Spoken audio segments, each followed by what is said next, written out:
Hello, bonjour à toi qui me retrouve aujourd'hui dans le cadre de notre Congossa. Aujourd'hui, nous ne ferons pas de Congossa, mais nous allons faire un sababou. Oui, nous entrerons dans notre rubrique conseils. Et nos conseils du jour portent sur un sujet qui, depuis longtemps, a réussi à éloigner et séparer les jeunes et les parents, à savoir l'adolescence. Déjà dès la période de la préadolescence ou de la puberté, on a l'impression que c'est bonjour les conflits entre les jeunes et les parents. Et ces conflits, généralement, on a l'impression également que malgré l'amour grand qui existe entre un jeune ou un parent et son enfant, c'est comme s'il se créait entre eux un fossé d'incompréhension. Et ce fossé d'incompréhension, malheureusement, lorsqu'il n'est pas bien géré, conduit à une rivière d'incompréhension qui finit tout simplement par briser la relation qui peut exister entre un enfant et son parent. Et dans plusieurs familles, on observe cette situation dramatique, cette situation chaotique. Et en observant tout cela, l'inspiration m'est venue de faire ce sababou. Oui, cette rubrique conseil qui, je l'espère, réussira à toucher les cœurs, mais également réussira à nous mettre ensemble, jeunes et parents, pour que nous réussissions à améliorer cette situation et que nous finissions ensemble par trouver un terrain d'entente,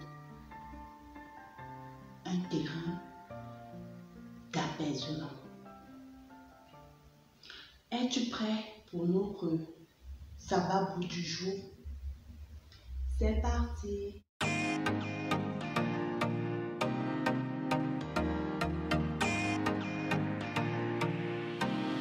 Dans le cadre de notre sababou du jour, je commencerai par donner mes conseils aux jeunes parce que vous savez, à Efatachoul, nous sommes là pour vous.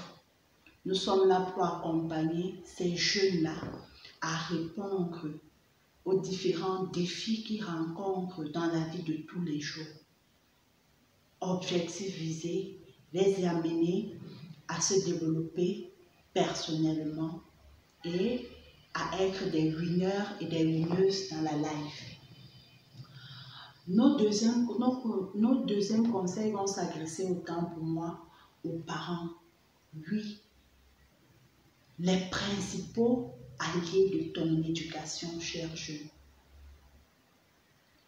Et ainsi, comme je l'ai dit, l'espoir ou l'objectif visé ou ce que nous recherchons ici, c'est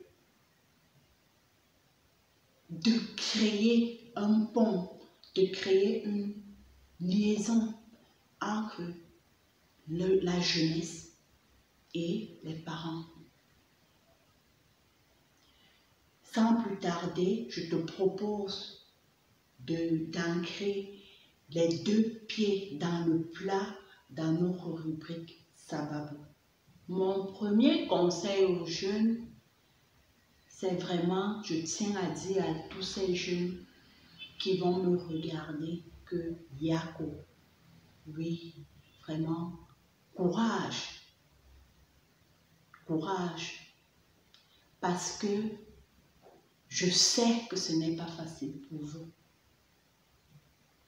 On a l'impression que dès l'adolescence, vous devenez des rebelles et que vous avez envie de casser les codes. Mais c'est tout simplement que vous avez peur. Oui, tu as peur. Du jour au lendemain, tu te lèves et tu vois tous ces changements physiques et émotionnels qui s'opèrent en toi. Tu n'as rien demandé, mais tu te retrouves dans cette situation avec ton corps qui change, les seins, les poils et tout le reste. Et tu as l'impression que ton enfance a été volée. Pire, tu ne comprends pas ce qui t'arrive. Dans ta tête, tu as l'impression que de nouvelles émotions naissent en permanence et tu n'arrives pas à les contrôler. Tu n'arrives tellement pas à les contrôler que parfois, à certains moments, tu te dis, j'agirai comme ça. Mais ce qui arrive, c'est l'opposé. Tu as des sautes d'humeur, tu as des pics de colère, tu as des sentiments nouveaux qui apparaissent dans ton cœur pour le sexe opposé ou alors pour t'affirmer et te faire apprécier. Tu as des boutons et tout cela, vraiment, toi-même, tu ne comprends pas. Tu ne comprends pas. Tu as peur. Et face à tout cela, tu recherches ou tu as la quête des réponses. Tu ne sais vers qui te tourner. Tu te retournes donc vers tes parents, tes éducateurs, tes aînés. Mais tu as l'impression que ce n'est que jugement, que ce n'est que incompréhension, que ce n'est que menace. Que ce n'est que menace. Parce que lorsque tu cherches à poser des questions, en face, tu te retrouves en face d'un mur. Et parfois, tu te dis, ces parents, ces aînés, ces éducateurs ne veulent pas me répondre. Mais aujourd'hui, je te dirais que ce n'est pas qu'ils ne veulent pas te répondre, mais c'est que la plupart d'entre eux n'ont même pas la réponse à tes questions. De par d'abord leur éducation, parfois à eux-mêmes. Eux-mêmes n'ont pas reçu de réponse à ces questions et ont évolué handicapés. Parfois, certains ne savent pas comment aborder le sujet avec toi, sans pour autant en faire trop,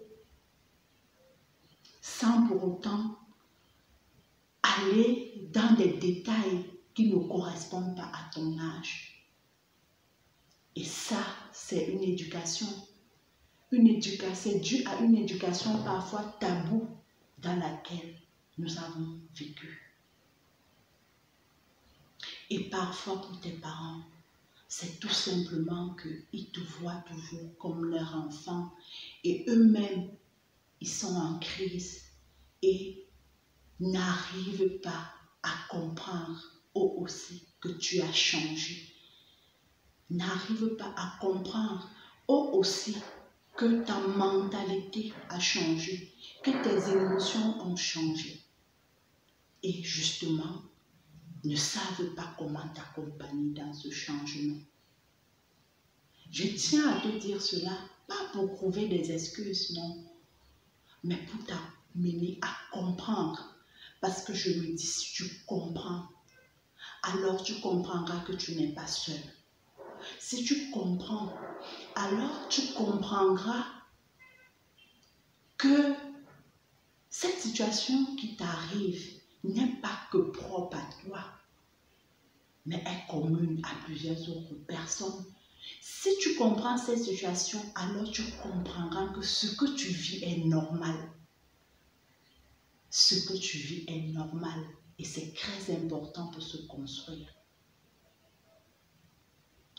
Et parfois, lorsque tu es face à cette situation, tu te dis, je souhaite m'affirmer, je souhaite être apprécié, je souhaite exister, je souhaite comprendre ce qui m'arrive, je souhaite m'en sortir dans cette société.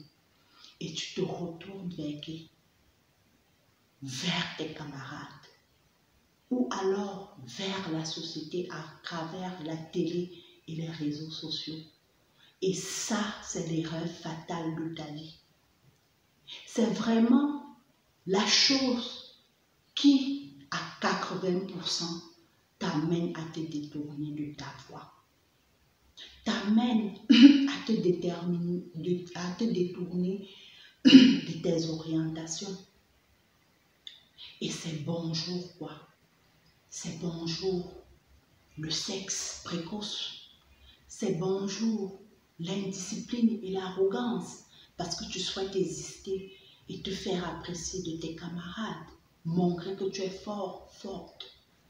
C'est bonjour la délinquance juvénile parce que tu souhaites casser les codes et montrer aux autres que tu es avec eux. C'est bonjour la dépravation, c'est bonjour l'alcool, c'est bonjour l'agro, c'est bonjour d'autres fléaux. Tout simplement pourquoi? Parce que ceux vers qui tu te tournes sont eux-mêmes perdus. Oui, tes camarades et parfois tes amis sont eux-mêmes perdus. Eux-mêmes n'ont pas les bonnes réponses. Et généralement, les codes qu'ils ont vont à l'encontre de ce qui peut te construire, vont à l'encontre de ce qui peut te rendre meilleur. Et c'est pour cela, tout simplement, que tu as des conflits avec la société, avec tes parents.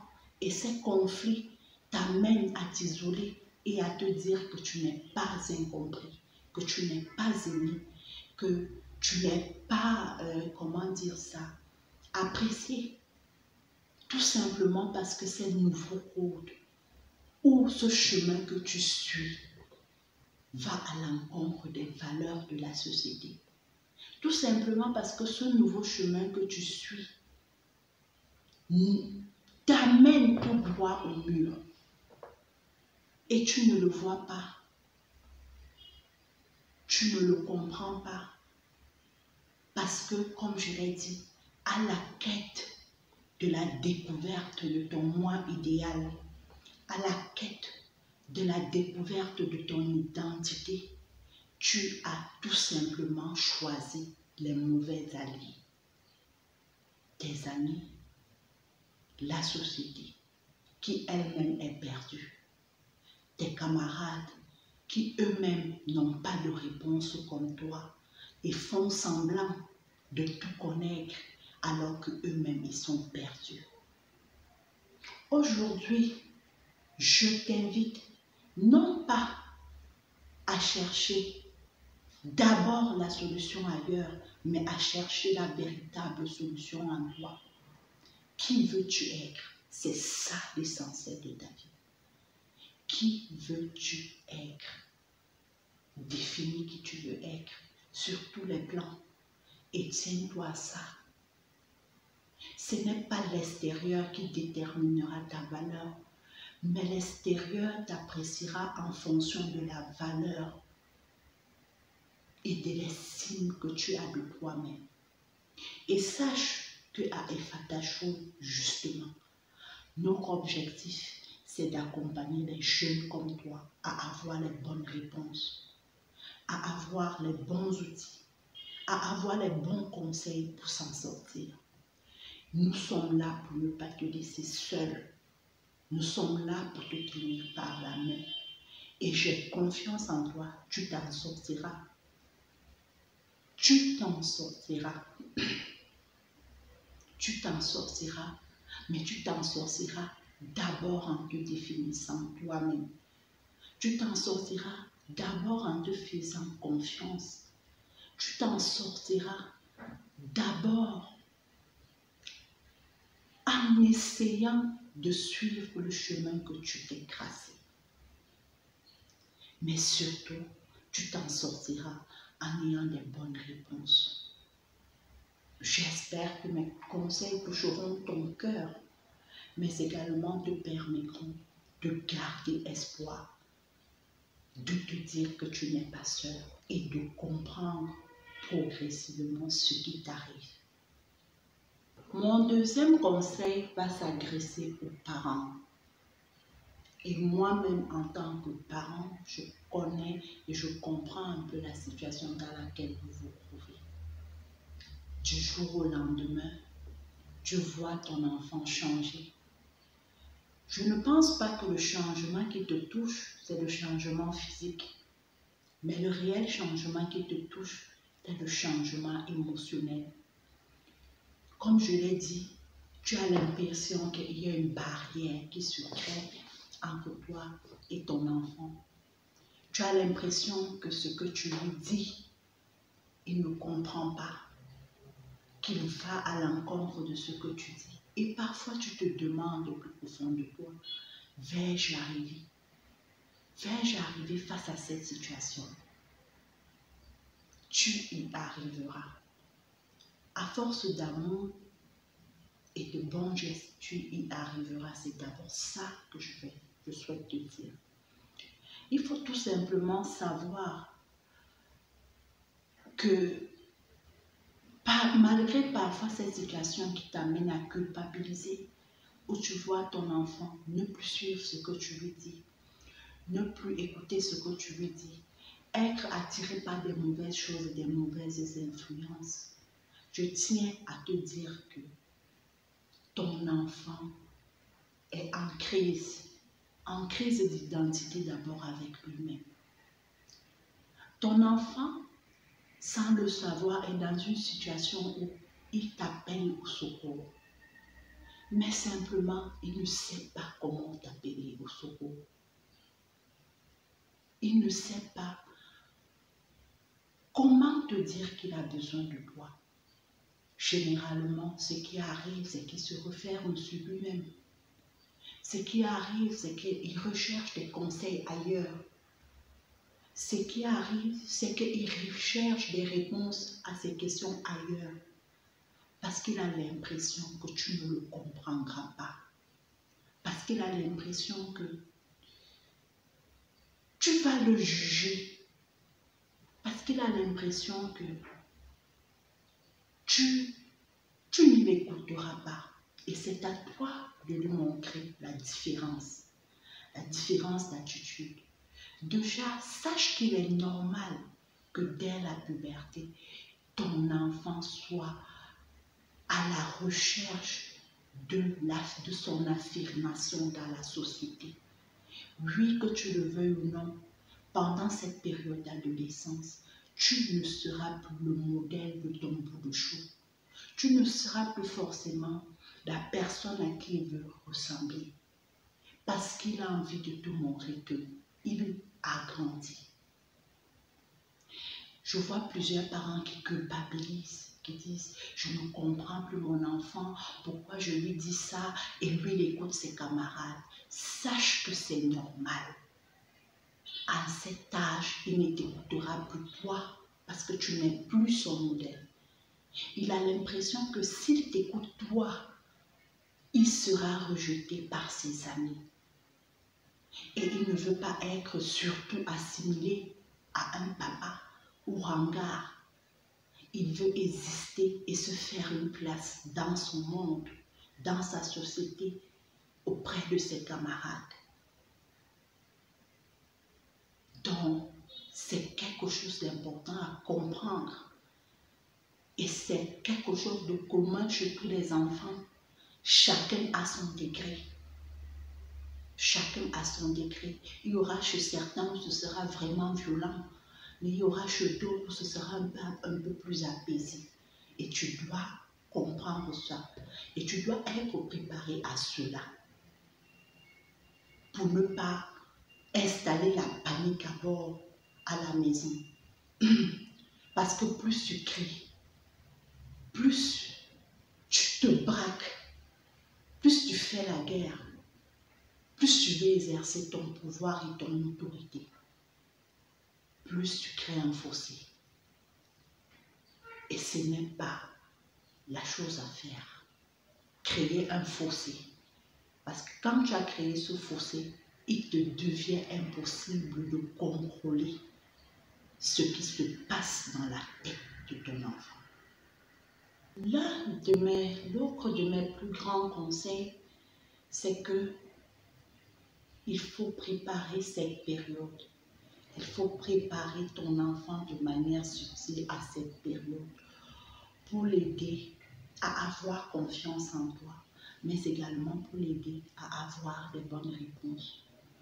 Je sais que de par nos éducations parfois taboues et parfois, comme je l'ai dit, dans la tête, on ne comprend pas que notre enfant appelé à grandir, on se dit qu'on a le temps. Mais justement, on n'a pas le temps. Parce qu'avec les sociétés qui sont devenues de plus en plus précoces, déjà dès 8 ans, certains enfants réfléchissent déjà à leur puberté. Certains enfants, je ne sais même pas ce qui se passe, même si physiquement, il n'y a pas de changement. Certains enfants évoluent mentalement et psychologiquement plus vite qu'avant. Ça veut dire que lorsqu'on a encore de l'influence sur eux, parce qu'il faut savoir qu'à l'enfance, jusqu'à avant la puberté, le modèle de la vie d'un enfant, c'est son parent. Pour les garçons, c'est leur papa. Pour les filles, c'est leur maman. À la puberté, les choses changent jusqu'à la fin de l'adolescence. Et après l'adolescence, la plupart du temps, les enfants reviennent à leur ancien modèle, papa ou maman, mais en ajoutant un peu du leur. Ça ne sera plus un modèle d'idéalisation comme quand l'enfant était petit, où son papa ou sa maman était la personne idéale, mais ça sera je veux avoir ou ressembler à papa, mais je veux aussi ça, je veux aussi ça. Donc, il faut comprendre ce cheminement-là pour se préparer. Et c'est justement quand tu as encore toute l'influence possible, quand tu as encore l'idéal de ton enfant que tu dois agir. Déjà dès 8 ans, 9 ans, commence à aborder le sujet avec lui ou elle. Entre les 2 pieds dans le plat avec lui ou elle pour l'aider à démystifier cette période, pour l'aider à comprendre qu'à chaque fois qu'il aura besoin d'une aide, d'un soutien ou d'une oreille ou d'avoir des bonnes réponses, tu es là pour lui. Tu ne le jugeras pas. Pas question de dire non, si tu fais ça, ça veut dire que toi tu penses déjà au garçon à 9 ans. Non, mais si tu fais ça, ça veut dire que tu seras, je t'interdis de penser à ça. L'interdiction, non. Il faut donner les bons outils, accompagner l'enfant et l'amener à gagner confiance en lui pour s'en sortir. C'est ainsi qu'il prendra les bonnes décisions. Généralement, dans la vie, tu ne seras pas avec lui ou elle partout où il va. Il faut se dire et croire en cette éducation de base que tu as donnée à cet enfant et te dire que avec cette éducation de base que tu lui as donnée, il s'en sortira et lui montrer que d'ailleurs tu seras là pour lui. Et je ne dis pas qu'il faut cajoler les enfants. Dieu nous demande d'instruire nos enfants quand ils sont encore jeunes. Ne baissons pas les bras malgré les difficultés dans cette période. Donnons des lignes rouges à nos enfants. Aidons-les à comprendre la ligne rouge. À comprendre que ce n'est pas parce que l'on veut être grand que l'on peut tout faire. Et pour ça, il faut que nous soyons présents. Il faut que nous nous intéressions réellement à eux. Il faut que nous ayons réussi déjà avant la puberté à établir ce pont de confiance. Ce pont de confiance. Parce que à la puberté ou à l'adolescence, c'est très difficile. Ce n'est pas impossible, mais il faudra beaucoup plus travailler. Il faut donner des punitions constructives où on amène l'enfant à comprendre le pourquoi des choses. Où on amène à comprendre la faute qu'il a commise. Mais également, où on l'amène à comprendre que ce n'est pas acceptable. Et que, comme il a failli, chaque acte posé ancre une responsabilité. Si c'est positif, alors c'est bien, ça entraîne des encouragements. Mais si c'est négatif, également, il faut apprendre à assumer ses erreurs. C'est très important de passer ce message. Parce que si l'on ne passe pas ce message, on finit par donner l'impression à son enfant qu'il n'est bon à rien. Et cela fait quoi? Cela contribue à encore créer un fossé, une rivière entre toi et lui. Pourquoi? Parce qu'il se dira finalement que j'ai raison. Papa ou maman ne me comprendront jamais. J'ai raison. Papa ou maman ne m'aiment pas et passe le temps à me punir indéfiniment. Parce que lorsqu'il ne comprend pas, il finit par te voir comme un adversaire et non comme un allié. Il finit par te voir comme un adversaire et à ne pas se remettre en question. Et s'il n'y a pas de remise en question, il n'y a pas de réel changement. Je sais que ce n'est pas facile. Je sais que tous les jours, on se demande si on va arriver. Je sais que parfois, on se dit que quelles sont les astuces, ça ne va pas marcher. Je sais tout cela. Mais je souhaite qu'ensemble, on se dise qu'on ne baissera pas les bras. Parce que nos enfants, c'est l'un des trésors précieux que l'on a. On ne baissera pas les bras et on y arrivera. On y arrivera tous ensemble. On y arrivera à coup d'effort. Nous ne devons pas nous fatiguer, comme je l'ai dit, d'instruire nos enfants dans la rigueur, dans la punition, mais surtout dans l'amour, dans l'écoute, dans l'attention. C'est cet équilibre qu'il faut avoir. J'espère que ces conseils pourront aider plusieurs parents qui ont des enfants qui vont bientôt entrer dans la puberté et l'adolescence à comprendre ce qu'il faut faire.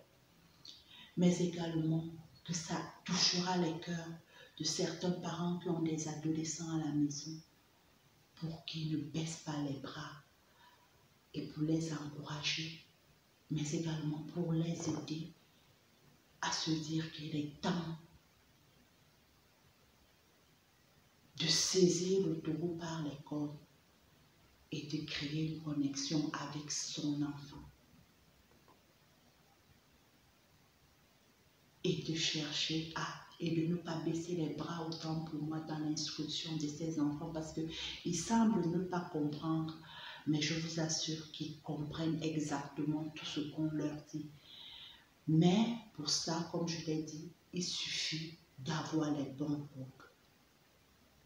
Du courage à chacun de nous. Pour terminer cette vidéo, parce que nous sommes arrivés au terme de notre sabbat et de notre rubrique de conseils, pour terminer cette vidéo, qui pour moi m'a ému, je ne sais pas pour toi, mais cette vidéo m'a beaucoup ému. J'espère que tu le vois. Donc, pour terminer cette vidéo, pour nous parents chrétiens, et même pour nous jeunes chrétiens,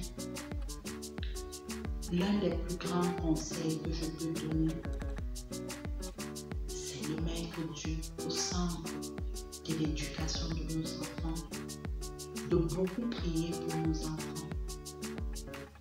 Tous les jours, ça doit être ça, la chose la plus importante que nous faisons, parce que face à l'extérieur, comme je l'ai dit, nous ne sommes pas toujours là.